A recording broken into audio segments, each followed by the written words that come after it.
Bonsoir à tous, merci d'être là.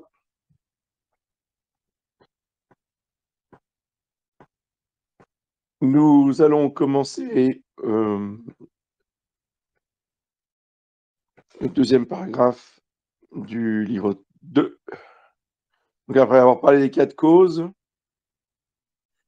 bien nous allons examiner les divers modes d'une cause et ses conséquences.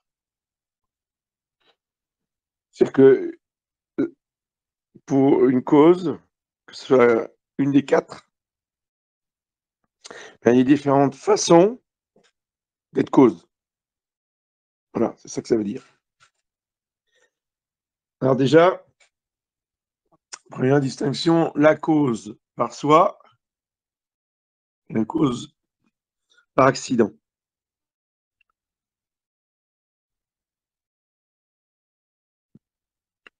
Alors, la cause par soi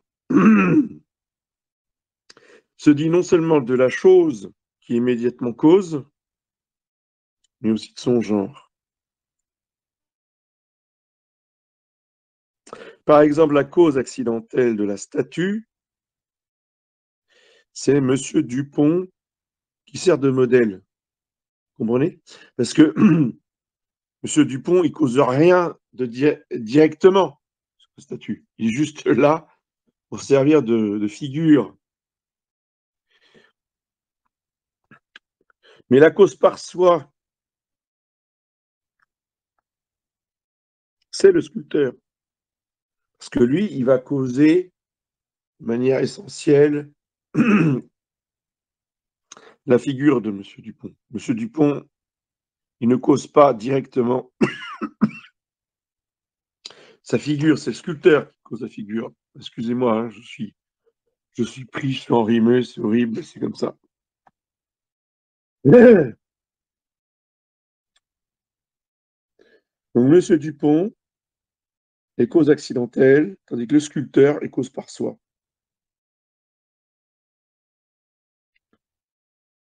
Il faut considérer que dans les causes accidentelles, certaines sont plus près de la cause par soi et certaines en sont plus éloignées. Car on appelle cause accidentelle tout ce qui est conjoint à la cause par soi, sans aide de la raison spécifique de cette cause. Donc là, c'est très important. Prenez des notes pour pouvoir les relire ensuite. Donc là, on a une définition de la cause accidentelle. On appelle cause accidentelle tout ce qui est conjoint à la cause par soi, sans être la raison spécifique de cette cause.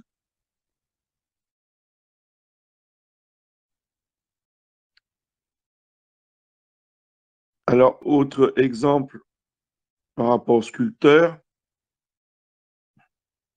Si le sculpteur est musicien, le fait d'être musicien, c'est une cause accidentelle de la statue, parce que c'est pas en tant que musicien que le sculpteur va faire la statue, c'est en tant que maîtrisant l'art de la sculpture.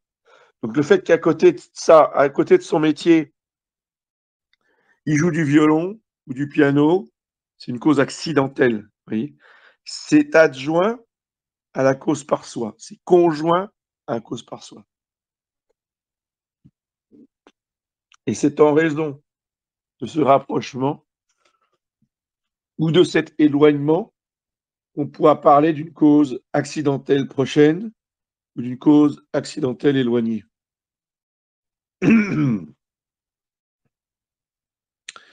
Ainsi, il peut arriver qu'un sculpteur soit blanc et musicien. Le fait d'être musicien est plus proche de la causalité de la statue, parce que c'est dans le domaine de l'art. Tandis que le fait pour le sculpteur d'avoir une peau blanche, c'est beaucoup plus éloigné de l'art, de la sculpture. Oui. Donc, dans les causes accidentelles, il y en a qui sont plus proches et il y en a qui sont plus éloignées. Maintenant, nous allons parler de la fortune. Alors, je vous rassure tout de suite, c'est pas la fortune, la finance, c'est la fortune au sens du français fortuite.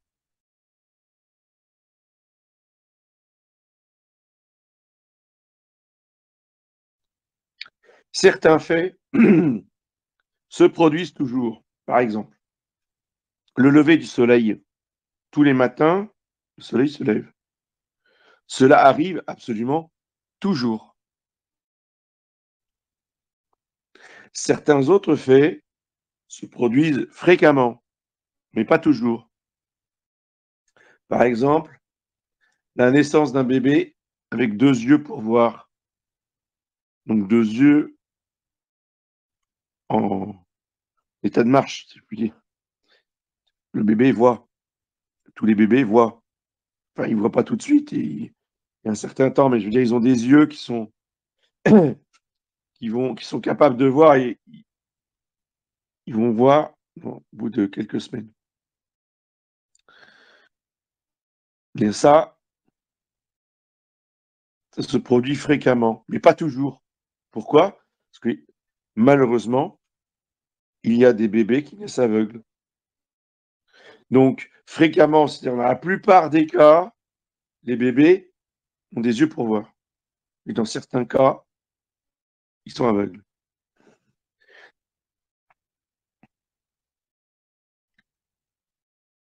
Il y a encore d'autres faits qui sont différents de ceux qui viennent d'être mentionnés, c'est-à-dire ceux qui arrivent toujours ou fréquemment. Ce sont ceux qui arrivent par fortune. C'est-à-dire qu'ils se produisent peu souvent. Exemple, la naissance d'un bébé avec 6 doigts. Ou des jumeaux siamois avec les têtes collées. Ça arrive peu souvent, grâce à Dieu. Ce sont des accidents de la nature. Et l'on dit de ces faits qui sont produits par fortune. Il est donc manifeste que la fortune existe lorsque l'événement arrive peu souvent ou exceptionnellement. Aristote dit encore que dans ce qui est en vue d'une fin, certaines choses tirent leur origine de la volonté et certaines autres ne viennent pas de la volonté, mais de la nature. Alors ça, c'est très important, hein, ce que je vais dire là. Notez-le pour le retenir. Toute chose devient en vue d'une fin. Parmi les choses qui deviennent en vue d'une fin, c'est-à-dire toutes les choses, certaines viennent de la volonté d'un homme, certaines viennent de la nature, mais toutes deviennent en vue d'une fin.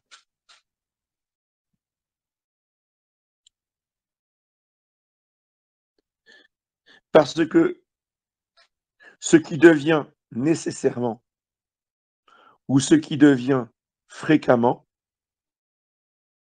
vient de la nature ou d'un agent intelligent. Et il est manifeste qu'autant dans ce qui arrive toujours que dans ce qui arrive fréquemment, il y a un devenir en vue d'une fin.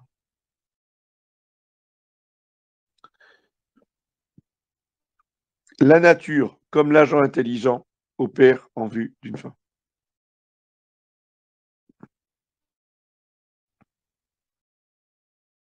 Et cela arrive toujours ou fréquemment.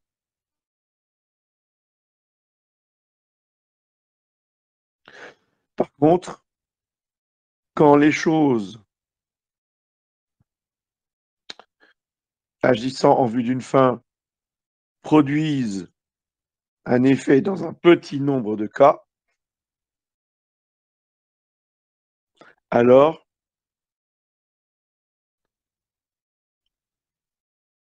ces événements qui se produisent dans un petit nombre de cas viennent toujours d'une cause accidentelle. Jamais de la cause par soi ou de la cause essentielle. Toujours de la cause accidentelle.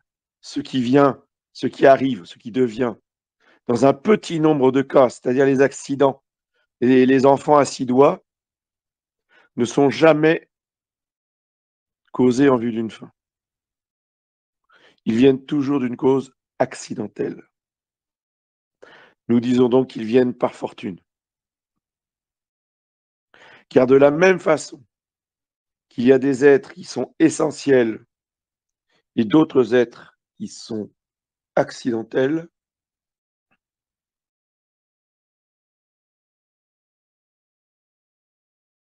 il y a des causes essentielles ou par soi.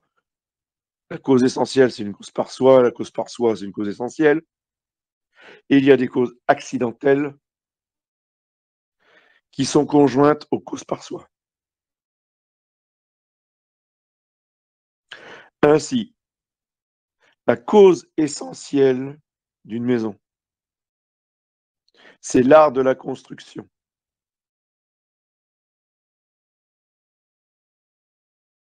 Oui. Si vous ne maîtrisez pas la construction de la maison, vous ne causez rien. Vous causez le chaos, vous causez un truc qui ressemble à rien.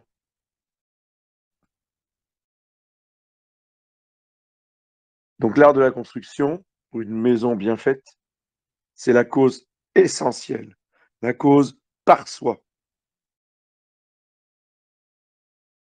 Mais il se trouve que le constructeur, il est musicien, et le soir, il va jouer en concert. Il joue du violon, par exemple. Le fait que le constructeur joue du violon le soir dans un concert est accidentel par rapport à la maison. Cela vient du fait que l'art de la musique se trouve dans l'âme de celui qui va construire la maison. C'est conjoint à celui qui va construire la maison. Et c'est pas l'art de la musique qui va produire la maison. C'est l'art de la construction qui est conjoint avec l'art de la musique. Donc ce qui est conjoint est accidentel. Ce qui cause la maison, c'est essentiel ou par soi. C'est la même chose.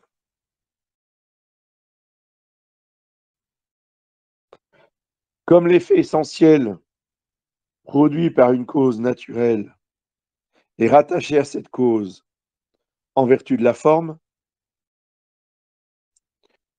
alors ça aussi c'est un principe très important. Je le redis pour que vous puissiez noter. L'effet essentiel produit par une cause naturelle est rattaché à cette cause en vertu de la forme, donc en vertu de l'essence. Je vous rappelle que la forme répond à la question « qu'est-ce que c'est ?» Ainsi, l'effet produit par un agent intelligent est ce qui arrive en vertu de l'intention de l'agent. L'intention ou la volonté, c'est pareil. Et par contre, l'effet accidentel, c'est ce qui dépasse l'intention de l'agent et qui se produit dans un petit nombre de cas. Et ce qui est causé par la cause essentielle, c'est l'effet essentiel, en vertu de l'intention de l'agent. L'effet est voulu par l'agent. L'agent, c'est celui qui agit. Tandis que ce qui est accidentel n'est pas voulu par l'agent. Il dépasse l'intention de l'agent.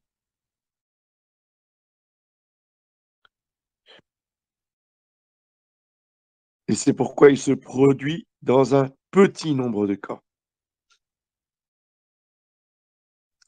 Ce qui est toujours ou fréquemment uni à un effet entre dans l'intention de l'agent, parce que on sait que ça va arriver toujours ou dans la plupart des cas. Donc, on assume cet effet qui arrive quasiment à chaque fois, même si de temps en temps, il y a un raté. Oui.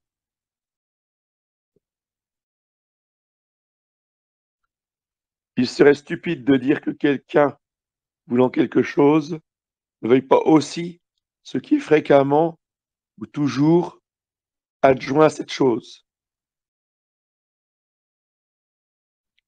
Aristote donne la différence entre la cause essentielle et la cause accidentelle.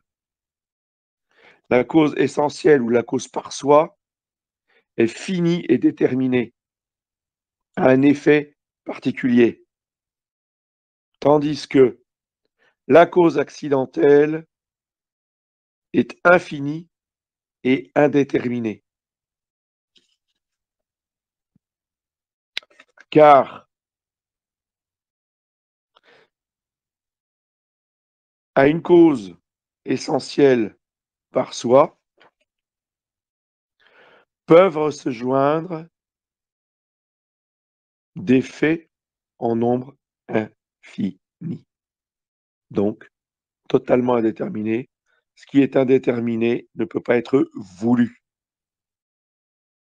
Ce qui est indéterminé est en dehors de l'intention de l'agent. Alors, je vais faire une pause. Est-ce que vous avez des questions? Est-ce qu'il y a des choses que vous n'avez pas compris et vous voulez que je revienne dessus? Alors, on continue. Donc, nous avons vu dans ce paragraphe l'effet qui arrive par fortune, c'est-à-dire dans un petit nombre de cas. Nous allons voir maintenant l'effet qui arrive par hasard. Donc, Aristote va essayer de définir ce qu'est le hasard. Il dit qu'il est évident que l'effet hasardeux sont inclus dans ce qui est produit en vue d'une fin. Ou si vous voulez, ils sont conjoints à ce qui est produit en vue d'une fin.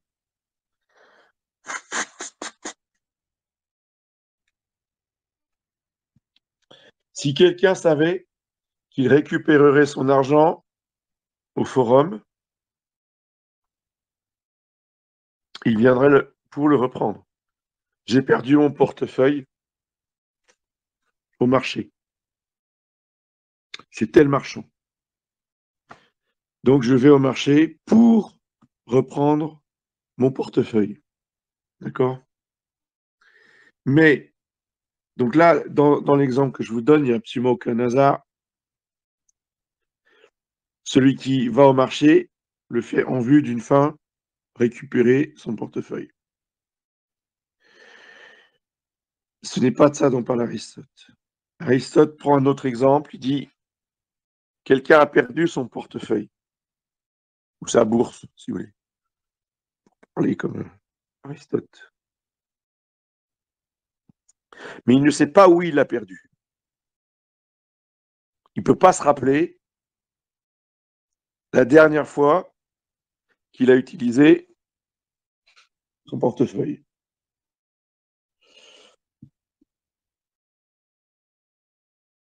Donc, il va au marché pour acheter des légumes. La fin pour laquelle ce monsieur va au marché, bon, admettons, il a emprunté de l'argent à un ami, voilà, et il va pour acheter des légumes. Il ne pense plus à son portefeuille.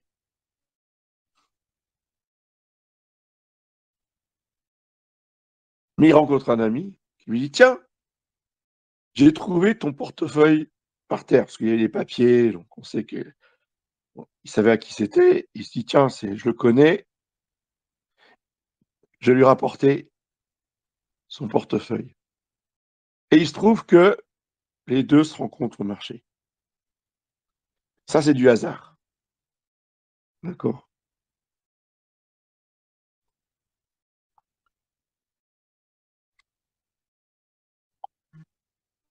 Mais le hasard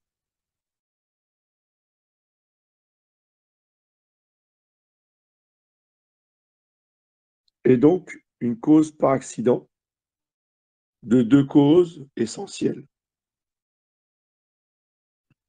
C'est la rencontre qui est hasardeuse, vous voyez, mais l'ami qui a l'adresse sur les papiers du monsieur dans le portefeuille, lui, il va soit au commissariat de police, soit au domicile de ce monsieur. Il sait où il va et pourquoi il y va. Il agit en vue d'une fin. Le propriétaire du portefeuille, il va au marché pour acheter des légumes. Il sait pourquoi il y va. Il va en vue d'une fin précise et déterminée. Mais c'est la rencontre des deux causes essentielles qui est par accident et qui constitue le hasard.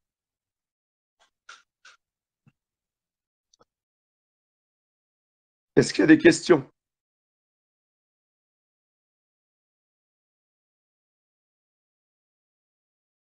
Bon, alors je vais prendre un deuxième exemple, justement d'un accident. Et deux voitures qui roulent sur deux routes perpendiculaires. La première, vous voyez, se dirige vers une grande ville. Donc celui qui conduit la voiture agit en vue d'une fin, atteindre cette ville. La route sur laquelle il roule, est traversée perpendiculairement par une autre route qui va dans un village. Un autre conducteur se dirige vers ce village. Il agit en vue d'une fin, arriver à ce village. Alors, vous pouvez trouver toutes les causes possibles. Il est aveuglé par le soleil, il est distrait, il ne fait pas attention, bref, il n'a pas vu la voiture et c'est un laissez-passer, on va dire, il continue tout droit pour aller dans son village. C'est une cause essentielle par soi en vue d'une fin. L'autre conducteur, lui, est surpris, évidemment, parce qu'il pensait qu'il allait s'arrêter, qu'il l'avait vu.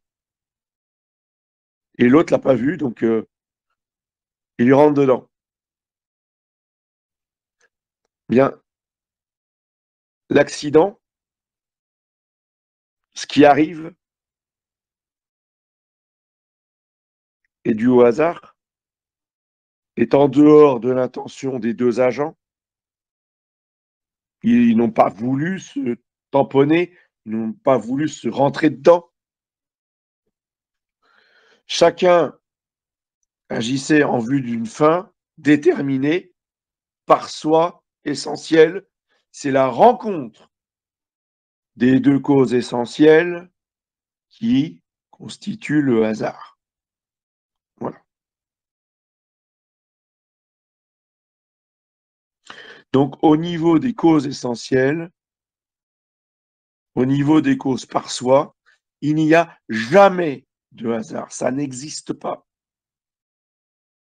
Oui, c'est la rencontre de 2 causes essentielles qui arrivent dans un petit nombre de cas, pas fréquemment, grâce à Dieu. Grâce à Dieu, ça c'est une réflexion de chrétien. Peu fréquemment, donc qui constitue du hasard au niveau de la rencontre. Définition de la fortune, du hasard.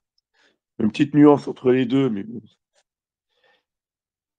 Elle est une cause accidentelle agissant dans un petit nombre de cas chez ce qui devient de propos délibérés en vue d'une fin.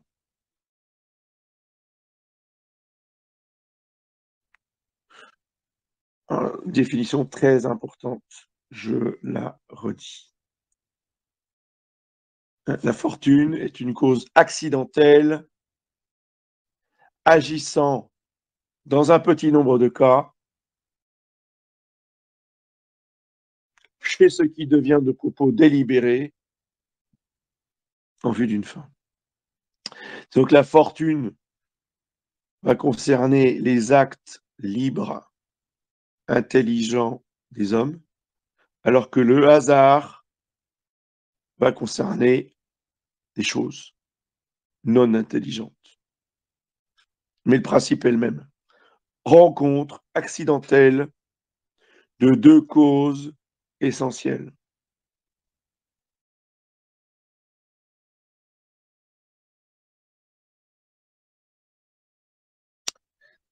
Alors Aristote va développer justement cette différence qu'il y a entre la fortune et le hasard.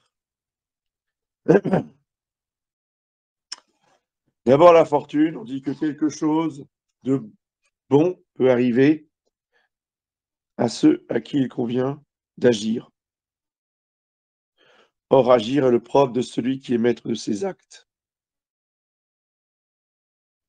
Et celui qui n'a pas la maîtrise de ses actes est beaucoup plus agi qu'il n'agit.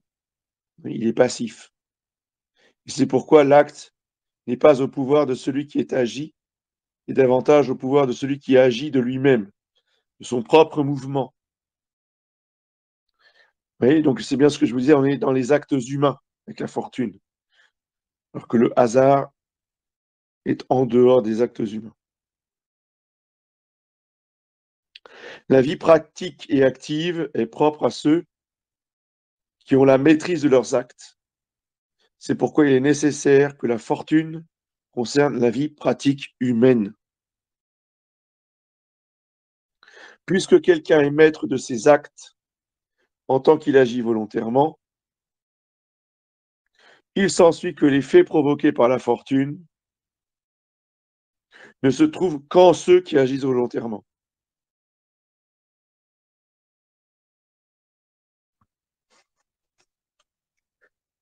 Donc ni chez les animaux, ni dans les choses. Bon, je sais que les notions que je vous expose sont des notions un peu abstraites. Enfin, c'est le premier degré d'abstraction. C'est pas encore le troisième. Mais bon, je sais que c'est pas facile. Je propose qu'on arrête ici. Parce que nous verrons la semaine prochaine le hasard. Et là, eh bien, il y a de nombreux développements. C'est un peu long et je pense que ça fera trop long pour ce soir. Donc on laissera le hasard pour la semaine prochaine.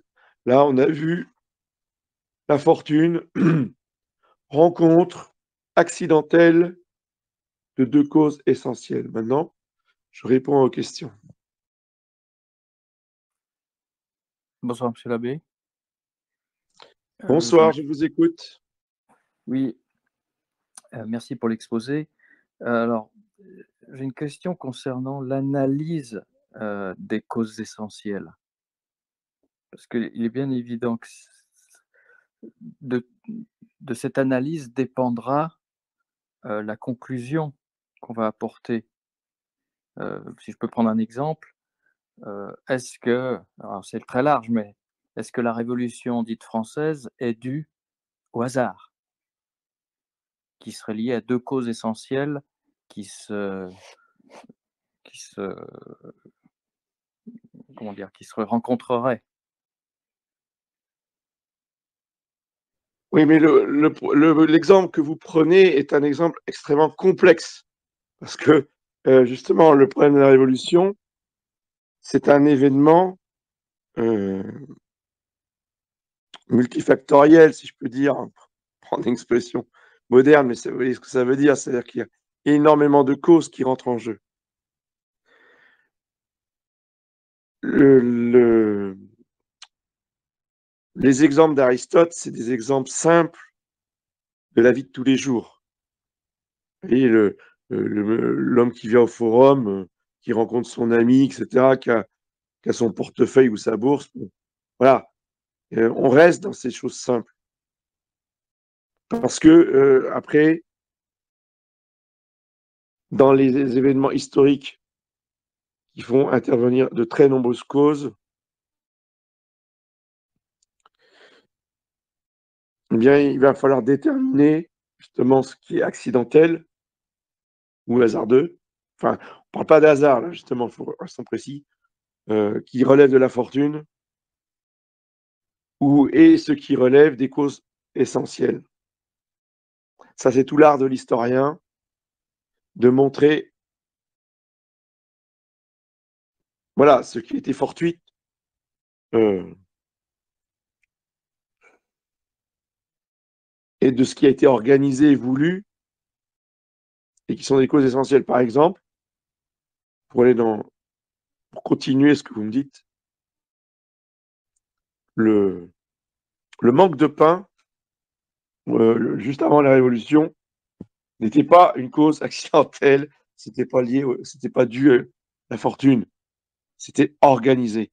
C'est-à-dire qu'il y a des groupes de pression qui ont retenu le blé, qui ont fait monter les prix du blé et qui ont provoqué ce manque de pain. Vous voyez? Ça, l'historien peut très bien le déterminer et montrer que c'est pas du tout, la faute à pas de chance. Est-ce que j'ai répondu? Mon exemple était pas très bon et trop complexe. Bien, s'il y a pas de questions, je vous dis bonsoir et à la semaine prochaine.